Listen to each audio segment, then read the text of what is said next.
प्रकारे जय भीम करते। आज साप्ताहिक वज्जी संदेशचा 10वा वर्धापन दिन या निमित्तानं आपण इथे सर्वजण जमलेलो आहोत। कृषी मंत्री डॉक्टर पंजाबराव देशमुख यांच्या जयंतीचे औचित्य साधून आज दिनांक 27 डिसेंबरला आपण साप्ताहिक वज्जी संदेशचा 10वा वर्धापन दिनाचे आयोजन केलेले आहे। या सोहळ्यानिमित्त मी आपणा सर्वांचे मनपूर्वक स्वागत करते।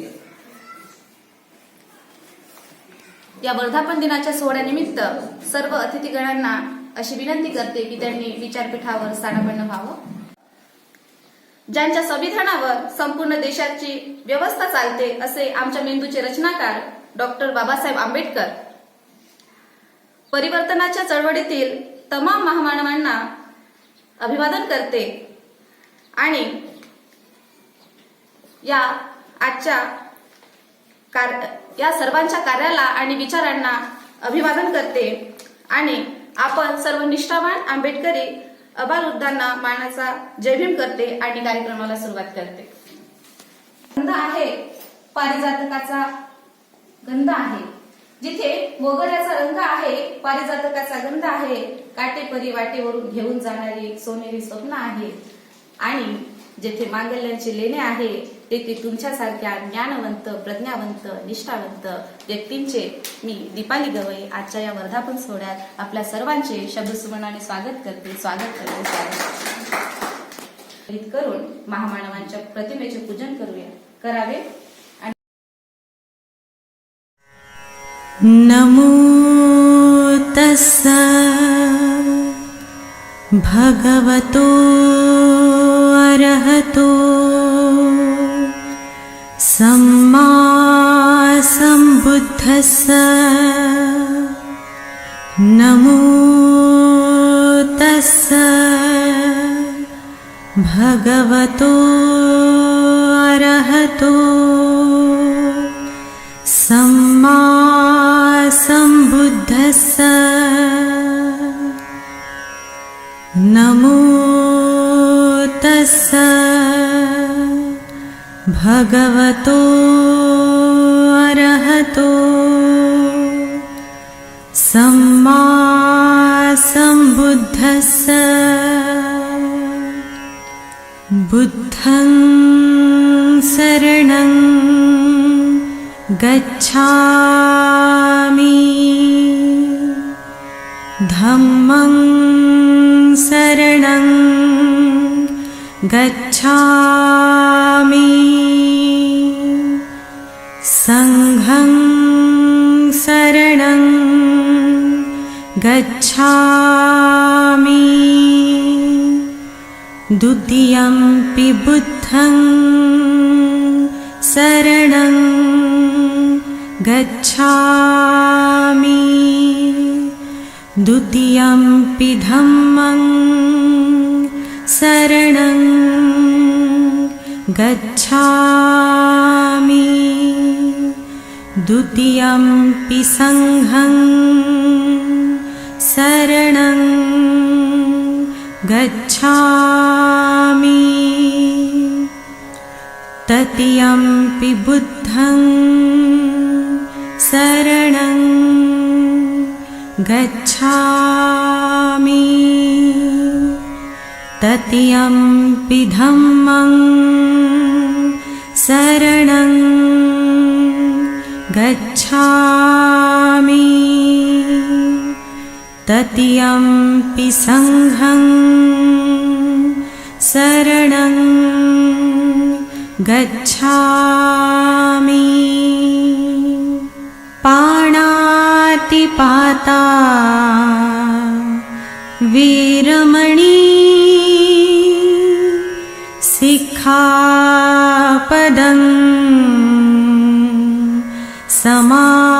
समाधियामि, अदिन्नदाना वीरमणि सिक्खापदं समाधियामि। कामेषु मिच्छाचारा वीरमणि सिक्खापदं समाधियामि मूसावादा वेरमणि सिक्खापदं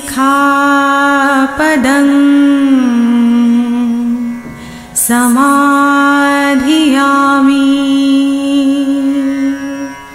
सुरामेरयमद् सर्वांना मैत्रीपूर्ण जय भीम. आर.के. भटकर युट्यूब चॅनलवर आपले सहर्ष स्वागत आहे. आपण पाहतात आर.के. Bhatkar YouTube channel.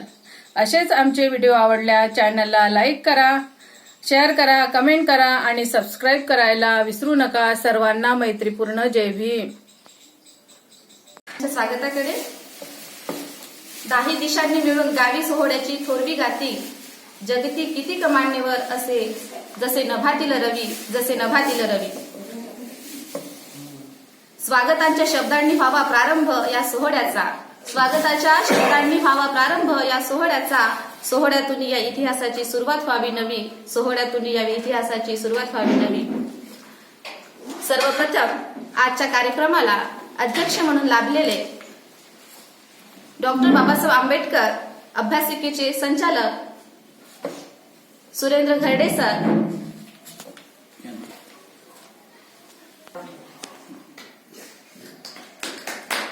आजच्या कार्यक्रमाला प्रमुख अतिथी म्हणून लाभलेले आंबेडकरी कवी आणि गझलकार प्राध्यापक संजय घरडे सर यांचं स्वागत.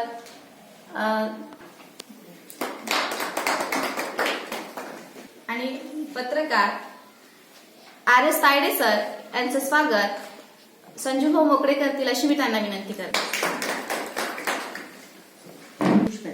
आंबेडकरी कवयित्री आणि कथाकार पुष्पाताई बोरकर यांचं स्वागत.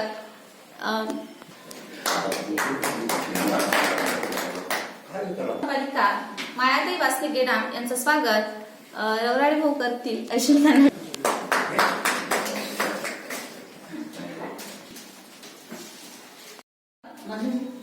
माया यांना आमंत्रित करते.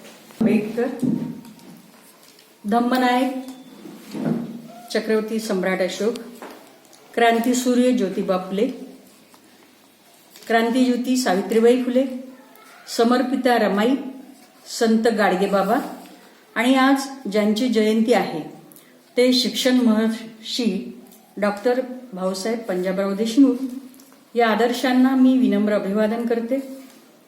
आणि आजच्या 10व्या वर्धापन दिनाचे अध्यक्ष डॉक्टर बाबासाहेब आंबेडकर अभ्यासिकेचे संचालक सन्माननीय सुरेंद्रजी घरडे सर, प्रमुख अतिथी म्हणून लाभलेले सन्माननीय प्राध्यापक संजय घरडे सर, सन्माननीय आर.एस. तायडे सर, सन्माननीय पुष्पाताई बोरकर मॅडम आणि आपण सर्व निमंत्रित उपासक उपासिका.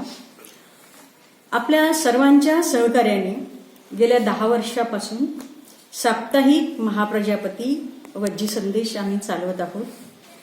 डॉक्टर बाबासाहेब आंबेडकर यांचे आपल्यावर अनंत उपकार आहेत. त्यांच्यामुळेच आज आपण सोन्यासारखे दिवस उपभोगत आहोत. बाबासाहेबांच्या उपकाराची जाण म्हणून डिसेंबर 2015 पासून आम्ही साप्ताहिक महाप्रजापती वज्जी संदेश पेपर सुरू केला होता.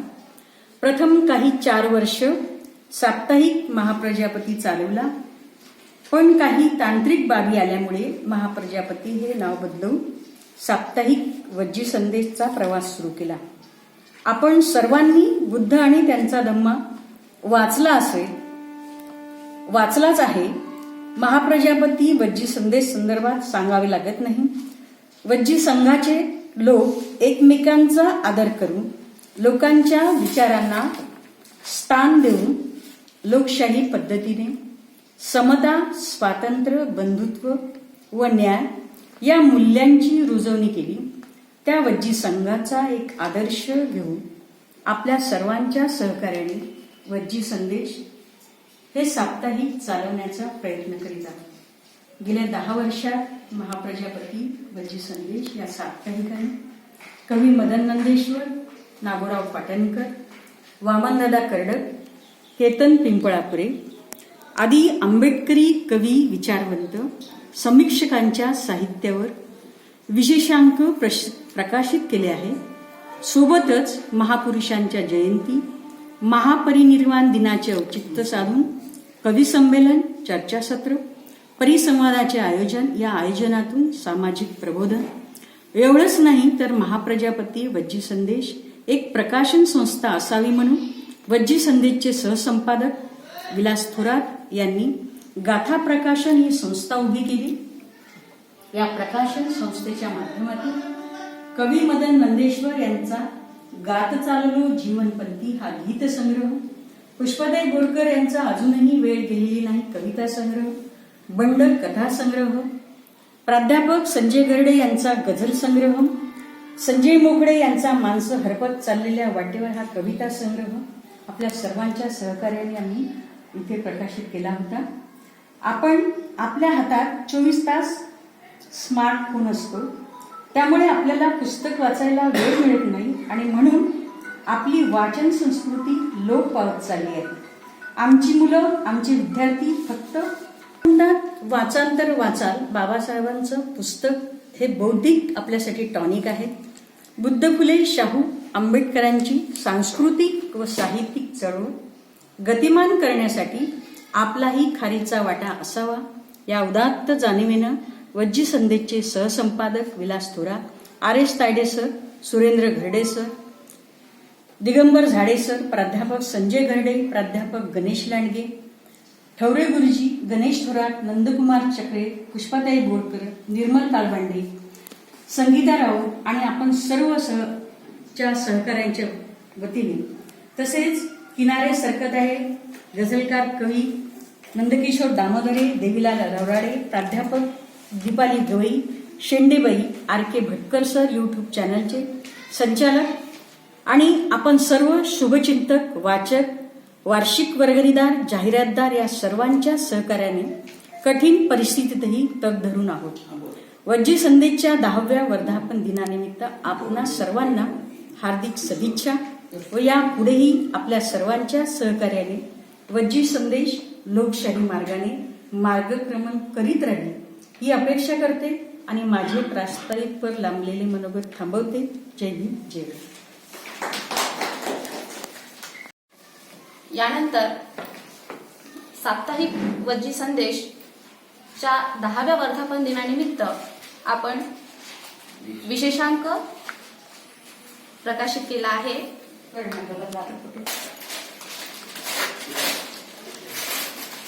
या गुरुजी या. या आपण सगळे यस काय सर कसे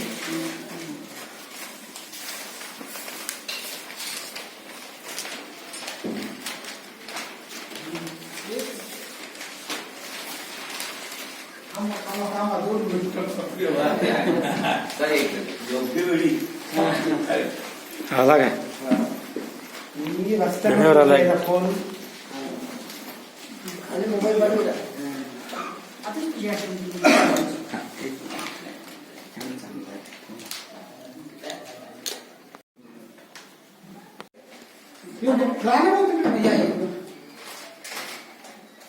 हा त्याने उभा केलेला आहे.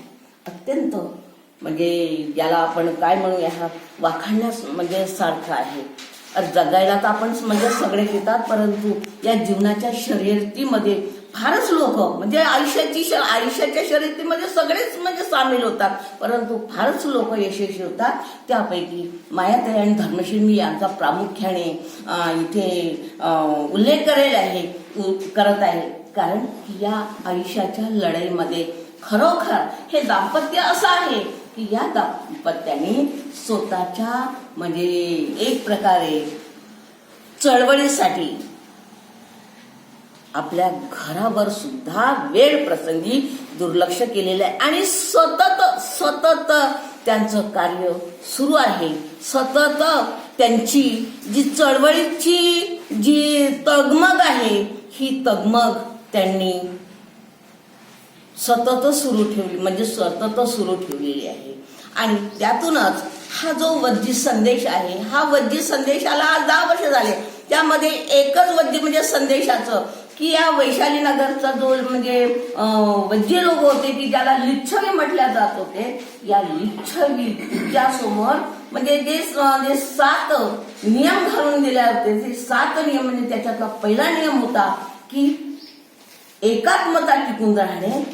त्या एकात्मतेच्या भावनेतून जोपर्यंत हा एक संघ राहील तोपर्यंत वज्जीला म्हणजेच लिच्छवी लोकांना काही होणार नाही, कोणतीही त्यांच्यावर आपत्ती येणार नाही. हा भगवान बुद्धाचा संदेश लिच्छवीने अंमलात आणला आणि म्हणून लिच्छवीचं साम्राज्य हे लयास म्हणजे जाऊ शकलं नाही.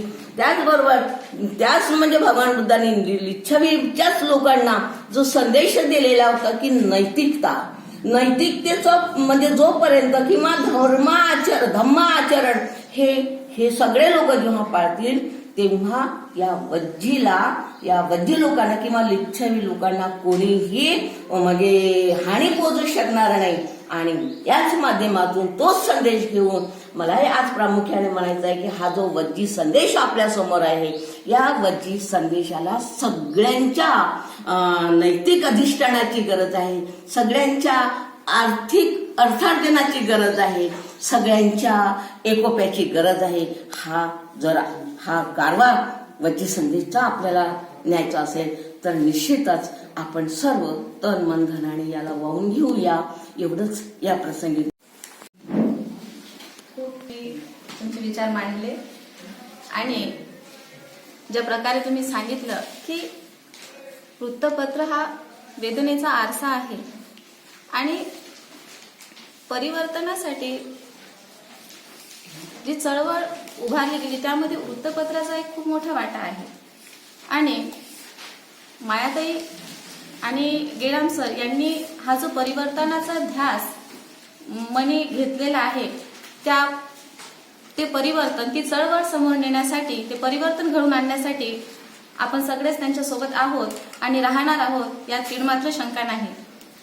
आणि तुमचं पुनश्च एकदा धन्यवाद देते तुम्हाला. आणि यानंतर मी आपल्याला प्रमुख अतिथी म्हणून लाभलेले RS तायडे सर यांना मी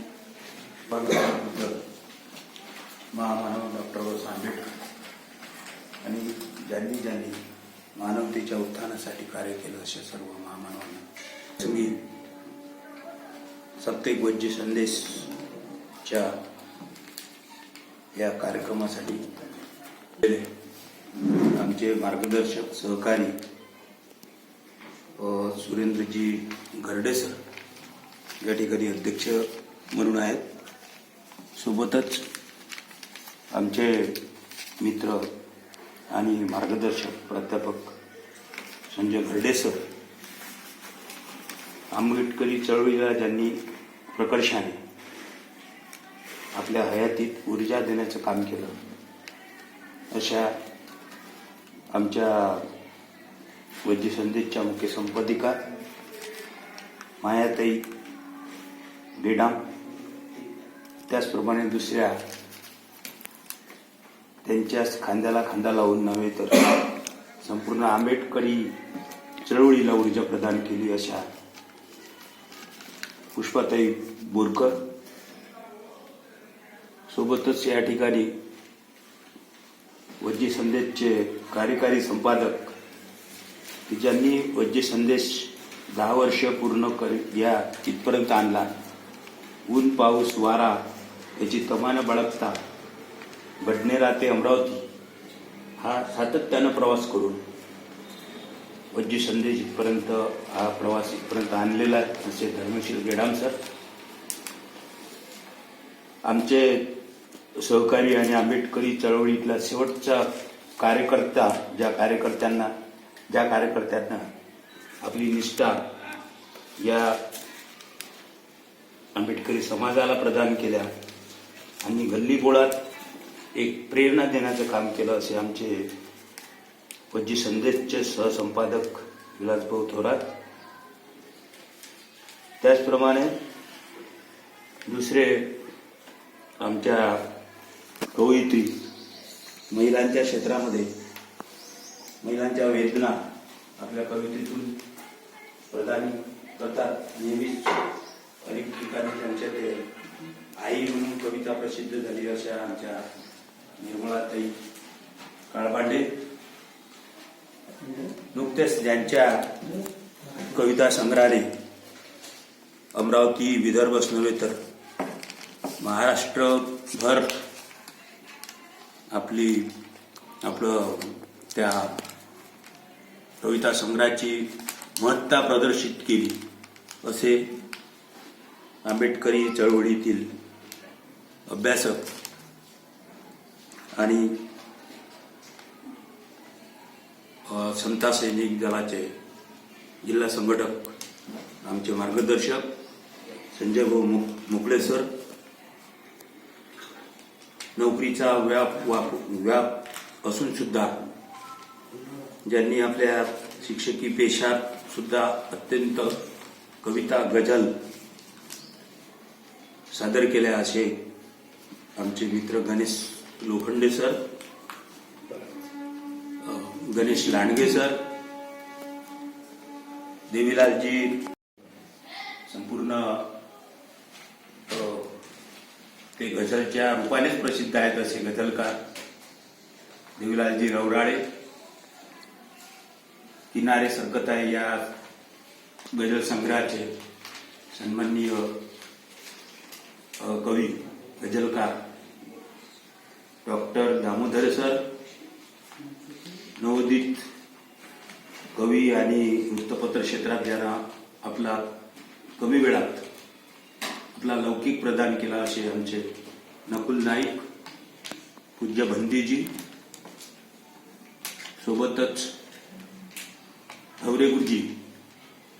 मी याच्या अगोदरच म्हटलं की त्यांची हयात संपूर्ण आंबेडकरी चळवळीमध्ये खेड्यापाड्यात जाऊन अनेकदा आम्ही तिथं पोहोचलो तर ते पहिलेच त्या गावात होते. ज्यांच्या नावाला समाजभूषण हे शोभत नाही असे समाजामध्ये दिसतात आणि खरोखर वाईट वाटते. आणि मग तिथे ठवरे गुरुजीचं नाव नक्कीच येते की असे हे समाजात चळवळीमध्ये काम करणारे सगळे लोक आहेत. कवयित्री प्राध्यापक दीपाली गवई मॅडम, त्याचप्रमाणे येथे नुकतेच आलेल्या कवयित्री शेंडे मॅडम आणि सहकारी मित्रांनो, त्यांना मी समाजाचे प्रश्न लिहत होतो. अनेकदा कर्मचाऱ्यांना मला त्याचा गौरव वाटतो की आत्महत्या करणाऱ्या कर्मचाऱ्यांचे सुद्धा मी त्याचे जीव वाचवलेला आहे. याच्यासाठी की अधिकाऱ्याकडून त्याला ज्या पद्धतीनं त्रस्त करण्यात येत होतं तर सेवास्थळ तिथं पोहोचलं, त्यांनी डेलिगेशन घेतलं आणि ते आज जिवंत आहे. याचं बरेचदा काम करत असताना पत्रकारितामध्ये का येतो आपण तर हे मुख्य उद्देश होता माझा की मला पत्रकारिता ते समजलं. म्हणजे जे प्रश्न निकाली काढता काढता माझ्या पत्रकारिता आली. दुसरं मला पत्रकारितेमध्ये येत असताना असं वाटलं, गडचिरोलीला मी 9 वर्ष होतो, त्या बरेच वेळा मी अमरावतीला येत होतो तिथं पॉलिटेक्निक मध्ये असताना, तर मला पत्रकारिता संदर्भाची सुरुवात खऱ्या अर्थानं कशी झाली की कारंजाच्या तिथे एसटी थांबली, मी दुसऱ्या गाडीत होतो, माझ्यासमोर एक गाडी होती नागपूर बुलढाणा आणि तिथे नागपूर बुलढाणा ठळक अक्षरात होतं, पण तिथं मार्ग जिथे लिहायला पाहिजे होता त्या ठिकाणी खाली अक्षरात जे मार्ग लिहित असते की तिला पापड हे ते सगळे होते ते खाली, आणि मी वाचलं. आणि दोन्ही बाजूने जे शासनाची जाहिरात सुद्धा त्याच्यावर सुरूची माझ्या दोन्हीकडून होती. नकळत याच्यावरून मला त्याच्याकडे लक्ष गेलं आणि तिकीट काढली आणि माझ्या मनात अशी पत्रकारिता थोडी जागृत झाली. सुरूची कसं काय, शासनात आपल्या देशामध्ये 60% लोक अजूनही निरक्षर आहेत. अशा वेळेस नागपूर ते बुलढाणा गाडी चालली, मार्ग जिथे लिहायला पाहिजे होता तिथं सुरूची लोणचे मसाल्याची असं तिथे दिसलं. आश्चर्यच वाटलं. मग माझ्या मनात पत्रकारिता जागृत झाली की कोणतेही आर्टिकल लेख लिहित असताना की त्या ठिकाणी थोडंसं लक्ष गेलं पाहिजे त्या हेडिंगवर, त्या शीर्षकावर सरांना माहिती आहे, माझे सरांनी पत्रकारिता मला शिकवली आहे, घरडे सरांनी.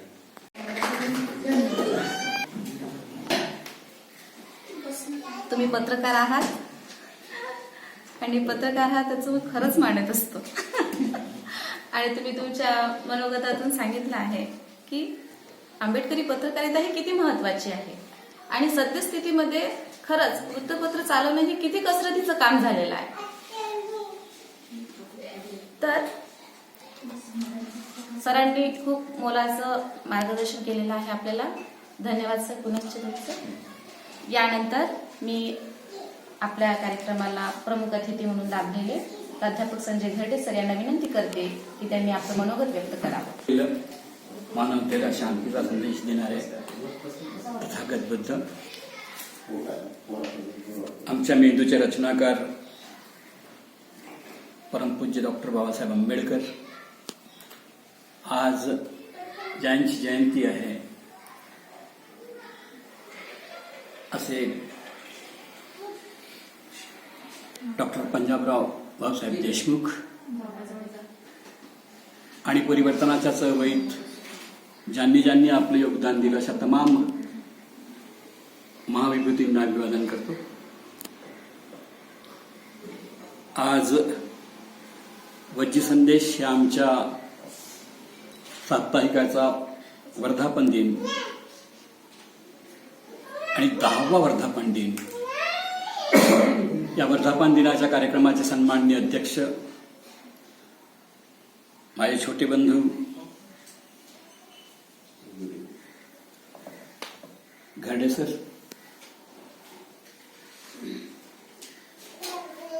या मंचावर उपस्थित कार्यकारी संपादक मायाताई बोरकर, माझ्या समोर उपस्थित माझे सगळे सहकारीच आहेत, त्याच्यामुळे आपण एकमेकांच्या वृत्तपत्र काय आहे, वृत्तपत्र का आलं, का जगात वृत्तपत्राची चळवळ सुरू झाली, याचा एक मोठा इतिहास आहे.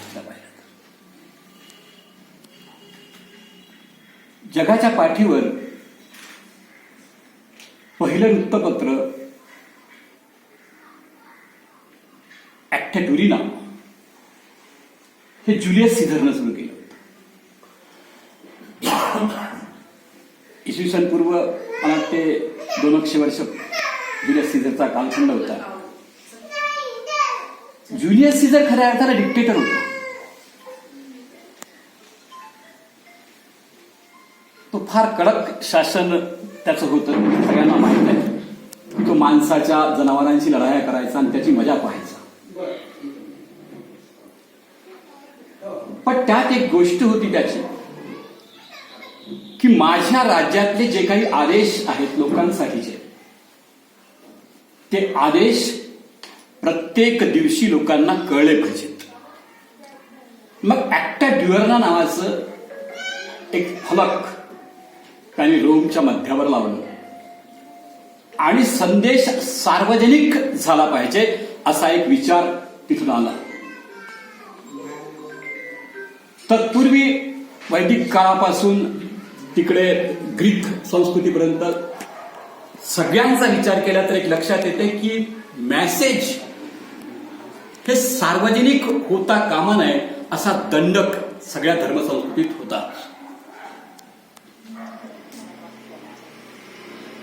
ऍक्टा ड्युअर्नाच्या नंतर तोपर्यंत ते चॅपलवर छापल्या जायचं. चॅपल्स म्हणजे कागदाचा लगदा असा मोठा असलेला एक पुठ्ठा असायचा आणि त्याच्यावर कोरून ते पत्र राहायचं. चायलून नावाच्या माणसाने इसवी सन 200च्या दरम्यान म्हणजे दुसऱ्या शतकात पेपर शोधून काढला आणि पेपरवर लिखाण चायनामध्ये सगळ्यात पहिले सुरू झालं.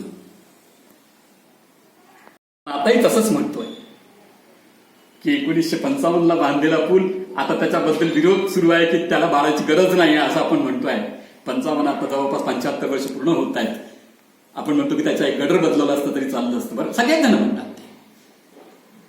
याचं कारण ते नाही. याचं कारण आहे की तेव्हा ते बांधले गेले तेव्हा ते तांत्रिक पद्धतीने व्यवस्थित बांधले गेले. जागतिक वृत्तपत्राची सुरुवात झाली तेव्हा ते तंत्रज्ञ होते. ते तंत्र आत्मसात करावं लागतं.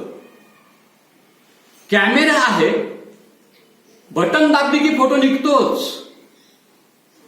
तो तुमच्या हातात आहे, माझ्या हातात आहे, तुमच्या माझ्या सगळ्याच्या आहे. पण फोटोग्राफी नावाचा BSc इन फोटोग्राफी नावाचा एक कोर्स आहे, डिग्री आहे पुणे विद्यापीठाला. त्याला समर्ना खाते हेड ऑफ द डिपार्टमेंट आहेत. मला ज्यांनी पत्रकारिता शिकवली म्हणजे फोटोग्राफी शिकवली पत्रकारितेची. मी स्वागत करतो सगळ्यांचं, असं की ती तांत्रिक बाबी नसल्या माहीत तरी माणूस करू शकते तर काही गरज नाही त्याची. घरातल्या स्वयंपाक करणाऱ्या सगळ्या बाया काही तंत्र शिकून आलेले नसतात, पण ते त्याच्या आईकडून तंत्र शिकून आलेले असतात, हे लक्षात घ्या. घरात जेव्हा मुलगी असते तेव्हा तिची आई तिला शिकवत असते काहीतरी. बिना शिकल्यानं ज्या पोरीने कधीच स्वयंपाक नाही केलं तिला स्वयंपाकघरात पाठवा. आयुष्य नाही करूच शकत नाही. म्हणजे ज्या पद्धतीनं तुम्हाला सगळ्या गोष्टी करायच्या आहेत त्या पद्धतीनं तुम्हाला तंत्र सुद्धा आत्मसात करता आले पाहिजे. बाबासाहेबांनी ते केले होते. बाळासाहेब जेव्हा इंग्लंडला होते तेव्हा वृत्तपत्र वाचायचे. वृत्तपत्र वाचले म्हणजे वृत्तपत्रातले केवळ बातम्या वाचते नाही, म्हणून फार जबाबदारीनं म्हणतो की बाबासाहेब आंबेडकरांच्या पत्रकारितेचं विश्लेषणच झालं नाही. बाबासाहेब आंबेडकरांवर 2 PhD आहेत पत्रकारितेवरच्या. एक गंगाधर पानतावणेंची PhD आहे आणि एक इकडे नांदेड विद्यापीठातल्या एका मुलीची PhD आहे पत्रकारितेवरती. दलित पत्रकारितेचा इतिहास औरंगाबादच्या त्यांनी लिहिलेला आहे. आपण सगळे भावनिक होऊन या सगळ्या गोष्टींकडे पाहतो. बाबासाहेबांबद्दल असलेलं प्रेम तुमच्या माझ्यात आहे, त्याच्यामुळे त्याच्याकडे भावनिक होऊन पाहणं साहजिक आहे. पण गंगाधर पानतावणेने जी PhD केलेली आहे ती साहित्याच्या दृष्टिकोनातून आहे. मराठी MA मधून पत्रकारितेचं विश्लेषण केलेलं आहे. बाबासाहेब आंबेडकरांच्या पत्रकारितेचं तुम्ही फक्त मूकनायकाचे फोटो पहा. आता फोटोच आहेत तुमच्या माझ्याकडे. कुठल्या टाईपचं मास्टहेड होतं. नकुल गेली 10 वर्ष मी तुला पाहताय, तू पत्रकारितेत आहे. तू पहिल्यांदा कॅमेरा घेऊन माझ्याकडे आला होता आणि कावळ्याचा एक फोटो काढलेला तुम्हाला दाखवला होता, तेव्हापासून तुझी माझी ओळख आहे. बरोबर आहे. पहिला फोटो तू कावळ्याचा काढलेला मला दाखवला होता, घरावर बसलेला अतिशय सुंदर फोटो होता, तुम्हाला दाखवला होता माझ्या इथे ऑफिसमध्ये. आणि तेव्हापासून मी तुला ओळखतो. मास्टहेड कुठे असतं.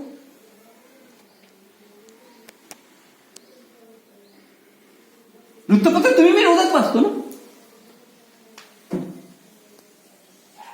वृत्तपत्राचा मास्टहेड म्हणजे काय नाही माहिती तुम्हाला. बघा, बाबासाहेबांना ही माहिती होती. म्हणून मूकनायक या शब्दाचा तुम्ही ठेवण पहा. मूकनायक ह्या ज्या शब्दाची आहे ना ते तुम्ही ठेवण पहा. बहिष्कृत भारत या शब्दाची तुम्ही ठेवण पहा. त्याची रचना पहा, त्याच्यावरचं स्लोगन पहा. जनता त्याची पहा. कुठल्या फ्रेम मध्ये ते वापरतं ते पहा. आजपासून 100 वर्ष 125 वर्ष मूकनायकाला झाली आहेत.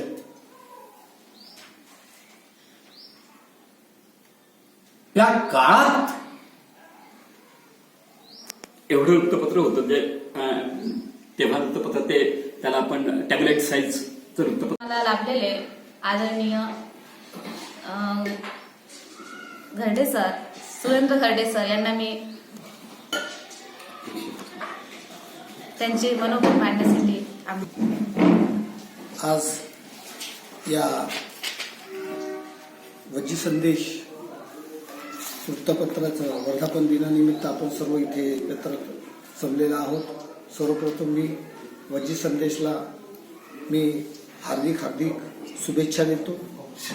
आजच्या कार्यक्रमाचे प्रमुख अतिथी आताच सविस्तर माननीय मायाताई गेडम, त्याचप्रमाणे अतिशय सुंदर संचालन करणाऱ्या प्राध्यापक दीपालीताई गवई, त्याचप्रमाणे सहसंपादक विलासभाऊ थोरात सर।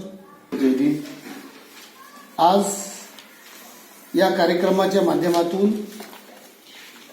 फुले शाहू आंबेडकर यांच्या विचाराचा प्रचार आणि प्रसार करण्याचं कार्य गेल्या अनेक वर्षापासून वज्जी संदेशच्या माध्यमातून निर्भीडपणे होताना मी बघत आहोत आणि होत आहे। आता संजीव भाऊनी म्हटलेलं आहे निर्भीड पत्रकारिता, तर आमच्या समोर डॉक्टर बाबासाहेब आंबेडकरांचं उदाहरण आहे सर्वात मोठं। आम्ही जेव्हा माझ्याकडे वज्जी संदेशचे जेही काही आतापर्यंत अंक आलेले आहेत ते सगळे संग्रहित आहेत, कारण की त्यामध्ये लेखच तसे आहेत। मी वज्जी संदेश जेव्हा हातात येतो तेव्हा मला मूकनायकची आठवण येते आणि तो सगळं सत्र माझ्यासमोर डोळ्यासमोर येतं आणि म्हणून माझ्याजवळ आतापर्यंतचे सगळे संग्रहित आहेत। आपण सम्राट पेपरचे बरेच जणी ते वाचक आहेत। माझ्याकडे सम्राट पेपरचं 2, परंतु रोजच्या रोज मला नाविन्यपूर्ण जे मला विचार पाहिजे होते ते विचार या माध्यमातून मला मिळत आहेत। सम्राटच्या माध्यमातून, वज्जी संदेशच्या माध्यमातून। केवळ एका साप्ताहिकाच्या 10 वर्षाच्या उत्साहासाठी इथे जमलेलं नाही, तर फुले शाहू आंबेडकर यांच्या विचाराची परंपरा, जिवंत परंपरा पुढे नेण्याचं कार्य ज्या संघर्षातून या वज्जी संदेशच्या माध्यमातून होत आहे, या प्रवासाचा गौरव करण्यासाठी आपण इथे एकत्रित आलेला आहोत। आज संपूर्ण जगात आणि भारतात तुम्ही पाहाल तर ठिकठिकाणी अन्याय अत्याचार मोठ्या प्रमाणात होताना दिसत आहेत, परंतु वज्जी संदेशच्या माध्यमातून या विचारावर प्रखळपणे, निर्भयपणे आपले विचार व्यक्त करतात आणि ती पत्रकारिता मला अतिशय आनंद वाटतं की जेव्हा त्या माध्यमातून तिथे लेख येतात, दर्जेदार लेख येतात आणि बाकीच्या पेपरला जर आपण दिलं तर ते पेपर छापत नाही, कारण की ते फुले शाहू आंबेडकरांचे विचार आहेत, निर्भीड आहेत आणि ते विचार या वज्जी संदेशच्या माध्यमातून आपल्या बहुजन समाजाला वाचायला मिळतात। अतिशय प्रेरणाची आणि महत्वाची बाब आहे। मी हाच विचार करतो की हा आता संजीव भाऊनी म्हटलं की हे वृत्तपत्र 20 वर्षापर्यंत जावं, मी तर या पुढे जाऊन म्हणेन की आपल्या सर्वांच्या माध्यमातून 50 काय 100 सुद्धा गाठावे, कारण की हे वृत्तपत्र एक बाबासाहेबांची चळवळ आहे, फुले शाहू आंबेडकरांची चळवळ आहे, जे विचाराचं चिंतन मंथन होतं आणि म्हणूनच खरी गरज आज आहे। आज आपण नांदेडचं उदाहरण बघतो, आपण म्हणतो जातीयता संपलेली आहे, परंतु खऱ्या अर्थाने संपलेली आहे। आपल्याला मजबूत करायचं आहे, आपल्याला हेवे दावे आपल्याला सोडून द्यायचे आहे आणि वज्जी संदेश जो दिलेला आहे भगवान बुद्धांनी तो खऱ्या अर्थाने आपल्याला सार्थ करायचा आहे। मी वज्जी संदेशच्या माध्यमातून एवढंच सांगतो की जो वज्जी संदेशनी जो आतापर्यंत जो प्रबोधन केलेला आहे वर्तमानपत्राच्या माध्यमातून, तो कष्टकरी, शेतकरी, कामगार, विद्यार्थी आणि शेवटच्या घटकापर्यंत जाण्याचा त्यांनी प्रयत्न केलेला आहे। मी पुन्हा त्यांना सांगतो आणि आपल्या सर्वांच्या माध्यमातून हा वर्तमानपत्र कसं पूर्ण भारतापर्यंत जाईल, दलित बहुजनाच्या जे शेवटच्या घटकापर्यंत कशा पद्धतीने जाईल आणि वज्जीच्या माध्यमातून हा बाबासाहेबांचा विचार, भगवान बुद्धांचा विचार खऱ्या अर्थाने आपण बिंबवण्याचं कार्य आपल्याला करावं लागेल। आणि मी पुन्हा शेवटच्या ह्याच्यात एवढंच सांगतो की मायाताई या दिव्यांग असून सुद्धा आणि त्यांच्यासोबत Dharmasheel Gedam sir, RS Tayde, Thorat sir ही मंडळी आहेत आणि त्यांनी निर्भीडपणे ही पत्रकारिता मोठ्या उत्साहात आणि चांगल्या दर्जेदार प्रमाणे ते करत आहात, तर मी त्यांना पुढील वाटचालीसाठी शुभेच्छा देतो। वंचित संदेश आम्हाला दिला आहे. प्रामुख्याने सांगायचं हे आहे की सरांनी आपल्या व्याख्यानामधून आपल्याला फुले शाहू आंबेडकरांचे विचार पुढे नेण्याचं कार्य हा संदेश आपल्या सरांनी दिलेला आहे. सोबतच ते सगळे सोडून आपल्याला परिवर्तनाच्या दिशेनं वाटचाल करायची आहे हा महत्वाचा संदेश सरांनी आपल्याला दिला आहे. त्याबद्दल मी सरांचे पुन्हा धन्यवाद मानते. आणि यानंतर या पहिल्या सत्रामध्ये आदरणीय सुरेंद्रजी घरडे सरांच्या अध्यक्षतेखाली आणि आदरणीय प्राध्यापक संजयजी घरडे, विश्वाताई बोरकर आणि हर्ष तायडे यांच्या प्रमुख उपस्थितीमध्ये पहिलं सत्र पत्रकारितेवर संपलं. दुसऱ्या सत्रामध्ये आपण कविसंमेलन घेत आहोत. या कविसंमेलनाचे अध्यक्ष आदरणीय निर्मलताई काळकांडे मॅडम ह्या आहेत. आणि कविता सहभाग म्हणून यामध्ये गणेश थोरात आहेत, नंदकुमार चक्र आहेत, देवीला रवराडे आहेत, डॉक्टर नंदकिशोर दामोदरे सर आहेत, संजय मोकळे सर आहेत, वनिता आहे, दीपाली मॅडम या कविसंमेलनात सूत्रसंचालन करणार आहेत, प्रेमला शेंडे मॅडम या ठिकाणी, बाबा निंगोले सर आहेत. हे सगळे कवी आपल्या कविता सादर करतील आणि या कविसंमेलनात काळकांडे मॅडम यांना विनंती करते की या कविसंमेलनाचं अध्यक्षस्थान आपण स्वीकारावं. संजय मोकळे सर, नंदकिशोर दामोदरे सर या त्यांनी आपलं आसन ग्रहण करावं.